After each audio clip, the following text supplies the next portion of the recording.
বিএনপির এই কথাটা একেবারেই অসত্য। আমাদের জাতীয় নেতৃবৃন্দ গতকালও মঞ্চ থেকে বলেছেন আমরা ফেব্রুয়ারিতেই নির্বাচন চাই। আর কিভাবে বললে ওনারা এটা বিশ্বাস করবেন, সেই ভাষা ওনাদের বলতে হবে। আজকেও আমরা বলছি যে আমরা 12ই ফেব্রুয়ারিতে নির্বাচন চাই।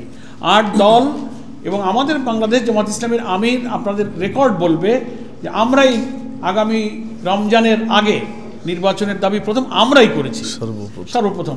ফলে এইটা হচ্ছে খুব দুঃখের সাথে আমাদের বন্ধু কোনো রাজনৈতিক দল যদি নিজেদের রাজনৈতিক অসহায়ত্বকে লুকানোর জন্য ওই যে কালকে আমাদের আমির সাহেব বক্তৃতায় বলেছেন যে উদর পিণ্ডি বুদুর ঘাড়ে, নিজেদের দুর্বলতা চাপিয়ে 8 দলের কোনো দলকে দুর্বল করার কোনো যুক্তি নেই। আমরা ফেব্রুয়ারিতে নির্বাচন চাই, নিরপেক্ষ নির্বাচনই চাই এবং 13 তারিখকে কেন্দ্র করে নাশকতার যে চক্রান্ত আপনারা দেখেছেন আমাদের কর্মসূচিতে 8 দল বলেছে যে সারা দেশের আমাদের এই 8টি দলের প্রত্যেকটি শাখায় স্ব দলীয় কর্মী জনগণকে নিয়ে এই নাশকতার বিরুদ্ধে তারা রাজপথে অবস্থান করবে।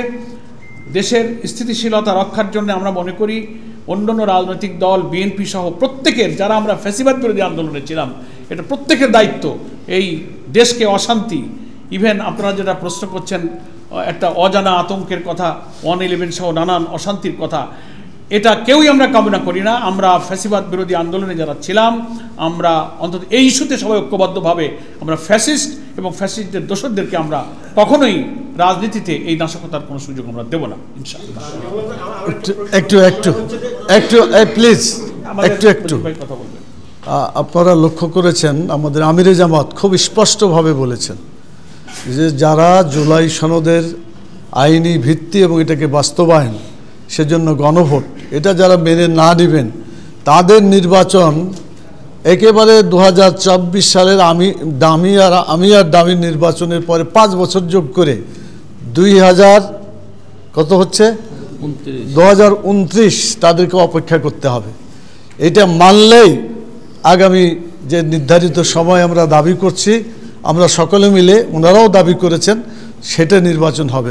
এটা না মানলে একেবারে এইটা আমরা মনে করি যে সকলের উচিত মেনে নেওয়া, যাতে আমাদের সকলের কথা ঠিক থাকে। এটার ভিতরে কোনো যদি দ্বিমত কেউ পোষণ করে তাহলে যারা দ্বিমত পোষণ করছেন তাদের ব্যাপারে জাতির প্রশ্ন সৃষ্টি হবে যে তারাই এই নির্বাচন চাচ্ছেন না। আমাদের নির্বাচন আমরা যে এই ফেব্রুয়ারিতে চাই এটার বিশ্বাসযোগ্যতা নিয়ে কোনো প্রশ্নের অবকাশ নেই। এমনকি আমাদের নেতারা একথাও বলেছেন জুলাই সনদ নির্বাচনের গণভোট সহ এটা মেনে নিলে আমরা তার আগে জানুয়ারিতেও আমরা নির্বাচন করতে রাজি, জানুয়ারিতেও আমরা চাই।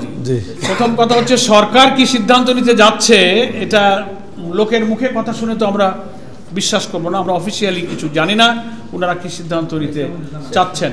নোট অফ ডিসেন্ট অলরেডি ঐক্যমত্য কমিশন গণভোটের কোনো বিষয় নয়, 48টি বিষয়ে ঐক্যমত যা হয়েছে সেটি গণভোটে চলে যাবে, কোনো নোট অফ ডিসেন্ট গণভোটের সাবজেক্ট হবে না, এটা সবাই আমরা একমত হয়েছি। আমরা বোধহয় আপনাদেরকে ধন্যবাদ জানাতে পারি।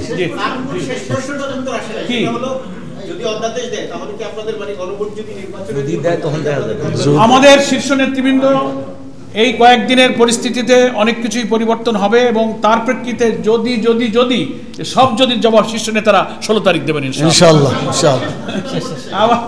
লাগবে না, এটা অসম্ভব নয়, এটা আগে করা। সরকার তো কিছু বলেনি, আমরা এত অনুমান করতে যাব কেন? সরকার কিছু বলুক, আমরা সেটা শুনি। We are waiting for that day. Thank you. জি, সকলকে অসংখ্য ধন্যবাদ। আসসালামু আলাইকুম ওয়া রাহমাতুল্লাহি ওয়া বারাকাতুহু।